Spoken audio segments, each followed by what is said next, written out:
Hi friends, എന്തൊക്കെയുണ്ട് വിശേഷം? മൗനം സമ്മതം രണ്ടാം ഭാഗത്തിൻ്റെ 369ാമത്തെ എപ്പിസോഡിലേക്ക് എല്ലാവർക്കും സ്വാഗതം. ചാനൽ ഇതുവരെ സബ്സ്ക്രൈബ് ചെയ്ത് കാണുന്നുണ്ടെങ്കിൽ തീർച്ചയായിട്ടും സബ്സ്ക്രൈബ് ചെയ്യുക, ലൈക്ക് ചെയ്യുക, ഷെയർ ചെയ്യുക, കമൻറ്റ് ചെയ്യുക. അപ്പോൾ വൈകിപ്പിക്കാതെ തന്നെ നമുക്ക് എപ്പിസോഡിലേക്ക് പോയാലോ?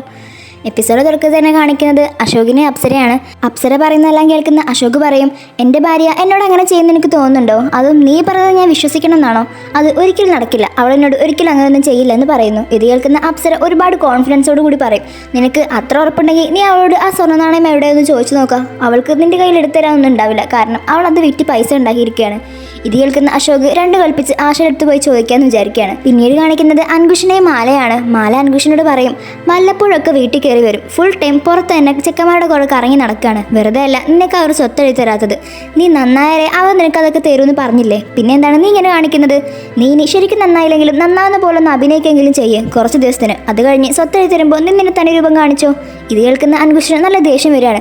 അങ്ങനെ എനിക്ക് ആരും മുമ്പിൽ അഭിനയിക്കേണ്ട ആവശ്യമൊന്നുമില്ല, നിന്റെ പോലെ ഞാൻ എങ്ങനെയാണോ അതുപോലെ തന്നെ നടക്കും, എന്നിട്ട് എനിക്ക് സ്വത്തെഴുതി തന്നാൽ മതി എന്ന് അൻകുഷും പറയുന്നു. പിന്നീട് കാണിക്കുന്നത് നിരഞ്ജനയാണ്.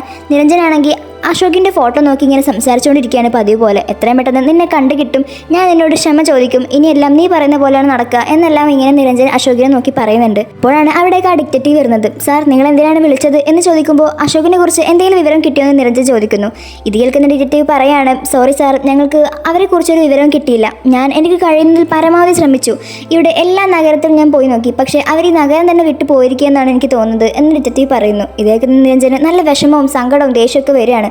നീ എന്തായി പറയുന്നത്? ഇത്രയും പൈസ നിനക്ക് തന്നിട്ട് നീ ഇതാണോ കണ്ടുപിടിച്ചത്? അവനെ എന്തായാലും ഇങ്ങോട്ട് തിരിച്ചു കൊണ്ടുവരുമെന്ന് ഞാൻ പറഞ്ഞതല്ലേ. പക്ഷേ ഡിറ്റക്റ്റീവ് പറയുന്നത്, സോറി സാർ, ഞാൻ എൻ്റെ മാക്സിമം ശ്രമിച്ചു, ഇത് പൈസയുടെ കാര്യമല്ല, ഞാൻ എനിക്ക് കഴിയുന്നതിൽ പരമാവധി നോക്കി, പക്ഷേ എനിക്ക് അവനെ കണ്ടുപിടിക്കാൻ കഴിഞ്ഞില്ല എന്നാണ് ഡിറ്റക്റ്റീവ് പറയുന്നത്. ഇത് കേൾക്കുന്ന നിരഞ്ജന് നല്ല വിഷമം തോന്നുകയാണ്. സാരല്ല, നീ പോയിക്കോ, ഞാൻ വേറെ നല്ലൊരു ഡിറ്റക്റ്റീവിനെ വെച്ച് അവനെ കണ്ടുപിടിച്ചിരിക്കുമെന്ന് നിരഞ്ജൻ പറയാണ്. അങ്ങനെ അശോക് നേരെ ആശയുടെ അടുത്ത് പോയി ചോദിക്കുകയാണ്. ഇത് കേൾക്കുന്ന ആശ ആകെ ഷോക്കാവും. പിന്നെയാണ് പുറകെ നിന്ന് ചിരിക്കുന്ന അപ്സരയെ ആശ കാണുന്നത്. അപ്പോൾ ആശയ്ക്ക് മനസ്സിലാവും ഇതെല്ലാം അപ്സരയുടെ പണിയാണെന്ന്. അങ്ങനെ ആശ വേറെ വഴിയൊന്നും ഇല്ലാത്തതുകൊണ്ട് തന്നെ അശോകിനോട് കുറച്ചൊക്കെ പറയുന്നുണ്ടെങ്കിലും അശോക് വീണ്ടും വീണ്ടും അതിനെക്കുറിച്ച് ചോദിക്കുമ്പോൾ ആശ അവളുടെ ബാഗ് തുറന്ന് അതിൽ നിന്നും സ്വർണ്ണനാണയം എടുത്ത് കാണിച്ചു കൊടുക്കുകയാണ്. ഇത് കാണുമ്പോൾ അപ്സര ആകെ ഷോക്കാവും. കാരണം അവൾ കേട്ടതാണ് ആശ ഈ സ്വർണ്ണനാണയം വിറ്റ കാര്യം. പിന്നെ ഇതിപ്പോൾ എവിടെ നിന്ന് തോന്നുന്നു അപ്സര ചിന്തിക്കും. പിന്നെയാണ് നമുക്ക് മനസ്സിലാവുന്നത് ആശയ്ക്ക് ഈ സ്വർണ്ണനാണയം വിറ്റപ്പോൾ അതുപോലെ തന്നെ ഒരു ഡ്യൂപ്ലിക്കേറ്റ് സ്വർണ്ണനാണയം അവിടെ നിന്ന് തന്നെ അവൾ ഉണ്ടാക്കിയിട്ടുണ്ടായിരുന്നു. അതാണ് ഇപ്പോൾ അശോകിന് കൊടുത്തിട്ടുള്ളത്. അപ്പോൾ അശോകാണെങ്കിൽ അതെല്ലാം നോക്കിയിട്ട് അത് സ്വർണ്ണനാണയമാണെന്ന് മനസ്സിലാവും.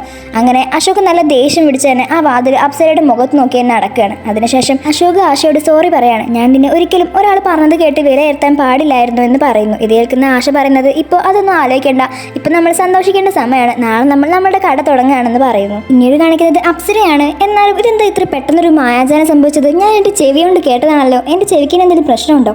എന്തായാലും ആശയുടെ ഈ കള്ളത്തരം ഞാൻ പൊളിച്ചടുക്കിയിരിക്കും, അവൾക്ക് പിന്നെ വേറെ എവിടെ നിന്ന് ഇത്രയും തുക കിട്ടിയത് എന്നല്ല ഇങ്ങനെ അപ്സര ആലോചിച്ചുകൊണ്ടിരിക്കുകയാണ്.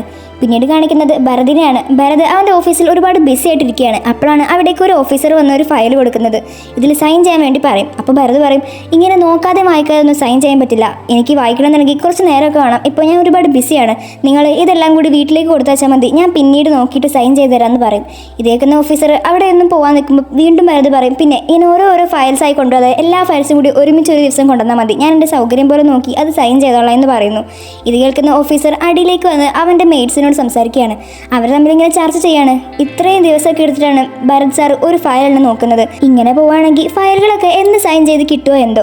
അശോക് സാറുള്ള സമയത്ത് ഇതിനൊന്നും ഒരിക്കലും ഒരു ഡിലേ വരുത്തിയിട്ടുണ്ടായിരുന്നില്ല, എല്ലാ കാര്യങ്ങളും അപ്പം തന്നെ ചെയ്തിരുന്നു. അത് എത്ര ബിസിയിലായിരുന്നെങ്കിലും അവർ വർക്കിൻ്റെ കാര്യത്തിൽ അടിപൊളിയായിരുന്നു, ഒരു കാര്യം അവർ പിന്നോട്ട് വെക്കില്ലായിരുന്നു. പക്ഷേ ഭരത് സാറാണെങ്കിൽ എല്ലാ കാര്യം പിന്നോട്ട് വെക്കുകയാണ്. ഇത് നിരഞ്ജൻ സാറിൻ്റെ ഇൻസ്റ്റിറ്റ്യൂഷൻ ആണെങ്കിലും ഇതിൻ്റെ ഉയർച്ചയ്ക്ക് കാരണം അത് അശോക് സാർ തന്നെയാണ്. പക്ഷേ അതെല്ലാം ഇപ്പോൾ ഭരത് സാറിൻ്റെ അടുത്ത് കിട്ടിയതോടെ എല്ലാം തകരാൻ പോവുകയാണെന്നാണ് തോന്നുന്നത് എന്നെല്ലാം അവരിങ്ങനെ ഡിസ്കസ് ചെയ്യായിരിക്കും. എന്നാൽ ഇതെല്ലാം ഭരത് അവിടെ നിന്ന് കേൾക്കുന്നുണ്ടായിരുന്നു.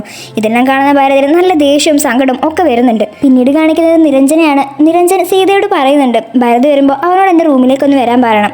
അതിനുശേഷം ഭരത് അവിടേക്ക് വരുമ്പോൾ സീത ഭരതിനോട് അച്ഛൻ മേലേക്ക് വിളിച്ച കാര്യം പറയുന്നു. ഇത് കേൾക്കുന്ന ഭരത് മനസ്സിൽ വിചാരിക്കുന്നുണ്ട്, എന്തായാലും അശോകിനെ കുറിച്ച് ചോദിക്കാനായിരിക്കും എന്നെ വിളിച്ചിട്ടുണ്ടാവുക. ഈ അച്ഛനോട് എത്ര പറഞ്ഞാലും മനസ്സിലാവില്ല അശോകിനെ കിട്ടാൻ പോകുന്നില്ല എന്ന്. ഞാനിവിടെ ഉള്ളപ്പോൾ എന്നെക്കുറിച്ച് ഒരു കാര്യം പോലും അന്വേഷിക്കുന്നില്ല, എങ്കിൽ ഒരിക്കലും വരാൻ പോകാത്ത അശോകിനെ കുറിച്ചാണ് എപ്പോഴും ചിന്തിക്കുന്നത് സംഭവിക്കുന്നത് എന്ന് ഭരത് ആലോചിക്കുന്നു. അതിനുശേഷം ഭരത് മുകളിലേക്ക് പോകുമ്പോൾ അവിടെ അച്ഛൻ അശോകിൻ്റെ ഫോട്ടോ നോക്കിക്കൊണ്ടിരിക്കുന്നതാണ് കാണുന്നത്.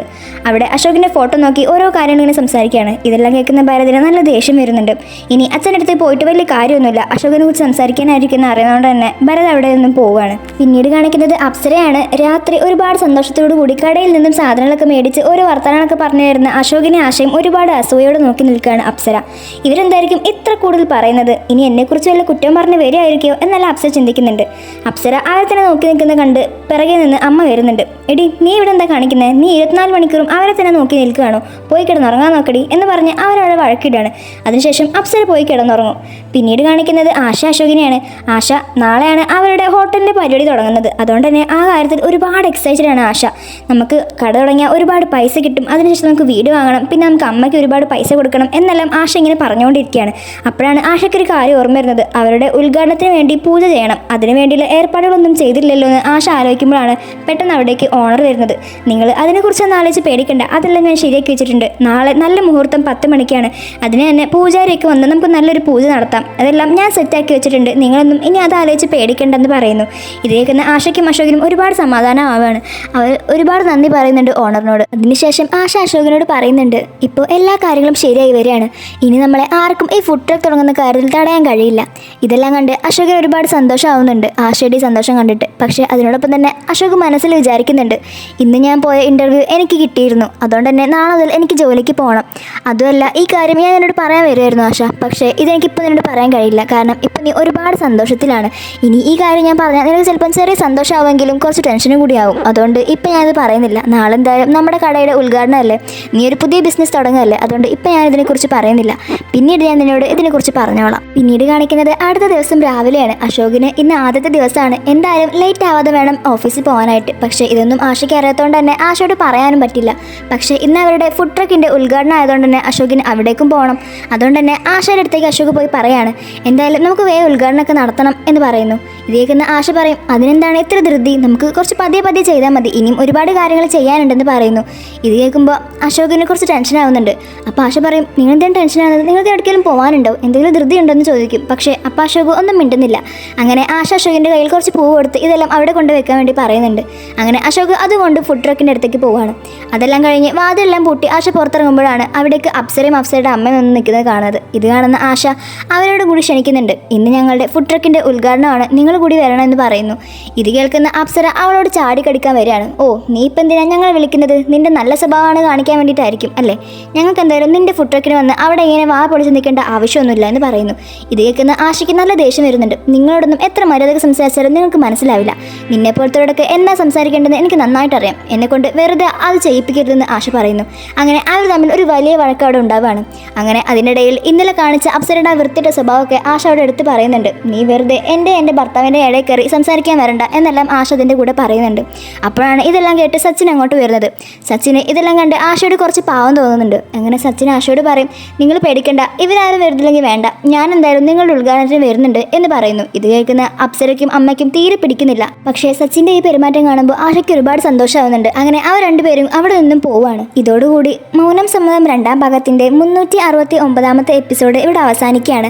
ഈ എപ്പിസോഡ് എല്ലാവർക്കും ഇഷ്ടപ്പെട്ടെന്ന് വിചാരിക്കുന്നു. ഇഷ്ടപ്പെട്ടാൽ തീർച്ചയായിട്ടും ലൈക്ക് ചെയ്യാനും ഷെയർ ചെയ്യാനും സബ്സ്ക്രൈബ് ചെയ്യാനും കമൻറ്റ് ചെയ്യാനൊന്നും ഒരിക്കലും മറക്കരുത്.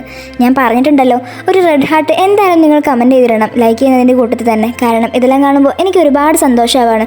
പുതിയ വീഡിയോകൾ പെട്ടെന്ന് തന്നെ അപ്ലോഡ് ചെയ്യാൻ അതെനിക്ക് ഒരുപാട് പ്രചോദനം ഉണ്ടാക്കുകയാണ്.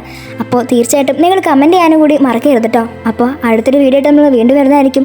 ഇനി എന്തൊക്കെയാണ് സംഭവിക്കാൻ പോകുന്നത്, അവർ ഹോട്ടൽ തുടങ്ങുമോ, ഇനി അത് അപ്സര തടയോ എന്നെല്ലാം നമുക്ക് വൈകാതെ തന്നെ കാണാം. അതിൻ്റെ ഒപ്പം തന്നെ ഭരതിൻ്റെ അച്ഛൻ്റെ കാര്യം കുറച്ച് കഠിനമായിട്ട് വരികയാണ് അല്ലേ.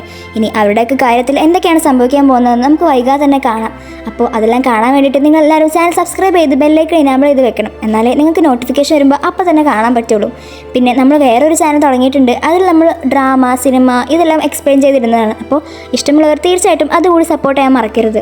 നമ്മുടെ 2ാമത്തെ ചാനലായ സ്റ്റോറി ടോക്കീസ് എന്ന് പറഞ്ഞ ചാനലിൽ നമ്മളിപ്പോൾ ഒരു അടിപൊളി ടർക്കിഷ് സീരീസായ അറഫ്ത എന്ന് പറഞ്ഞ ഒരു സീരീസാണ് അപ്ലോഡ് ചെയ്തുകൊണ്ടിരിക്കുന്നത്. അപ്പോൾ അറഫ്ത എന്ന് പറഞ്ഞ സീരീസിൻ്റെ മലയാളം എക്സ്പ്ലനേഷൻ കാണാൻ ആഗ്രഹിക്കുന്നവരുണ്ടെങ്കിൽ തീർച്ചയായിട്ടും ആ ചാനൽ പോയി നോക്കിക്കോളൂ കേട്ടോ. അതിൻ്റെ ലിങ്ക് ഞാനൊരു ഡിസ്ക്രിപ്ഷനിലോ അല്ലെങ്കിൽ കമൻറ്റിലോ കൊടുക്കാം. അപ്പോൾ എല്ലാവരും നമ്മുടെ ആ ചാനൽ കൂടി സപ്പോർട്ട് ചെയ്യണം. ഇനി അഥവാ ഈ ചാനലിന് എന്തെങ്കിലും പ്രശ്നം പറ്റേ ഇത് കോപ്പിറൈറ്റ് സ്ട്രൈക്ക് കാരണം റിമൂവ് ചെയ്ത് കളയുക അങ്ങനെ എന്തെങ്കിലും ചെയ്യുവാണെങ്കിൽ നമുക്ക് ഇനിയുള്ള ചാനൽ അതാണ്. അപ്പോൾ ഇതിനെന്തെങ്കിലും പറ്റുവാണെങ്കിൽ നമ്മൾ അതിലായിരിക്കും മൗനം സമ്മതം ഇടാൻ പോകുന്നതും. അപ്പോൾ എല്ലാവരും ആ ചാനൽ കൂടി ഒന്ന് സപ്പോർട്ട് ചെയ്ത് സബ്സ്ക്രൈബ് ഒക്കെ ചെയ്ത് ഇപ്പോൾ തന്നെ ബെല്ലൈക്കണൊക്കെ ഇനാബിൾ ചെയ്ത് വെക്കുക കേട്ടോ. അപ്പോൾ ഇനി ഇതിൻ്റെ ബാക്കി എപ്പിസോഡായിട്ട് നമ്മൾ ഉടനെ തന്നെ വരുന്നതായിരിക്കും. നാളെ തന്നെ നമ്മൾ അപ്ലോഡ് ചെയ്യുന്നതായിരിക്കും കേട്ടോ. ഈ ഒരു വെക്കേഷൻ കഴിഞ്ഞ് വരെ നമ്മൾ ഡെയിലി ആയിട്ട് അപ്ലോഡ് ചെയ്യാൻ ശ്രമിക്കാം. ഇനി എന്തെങ്കിലും ബുദ്ധിമുട്ടുണ്ടെങ്കിൽ ഞാൻ നേരത്തെ തന്നെ അത് സ്റ്റോറി ഇട്ട് പറയുന്നതായിരിക്കും. അപ്പോൾ മൗനം സമ്മതം 2ാം ഭാഗത്തിൻ്റെ പുതിയൊരു എപ്പിസോഡായിട്ട് കാണുന്നത് വരെ ബായ്.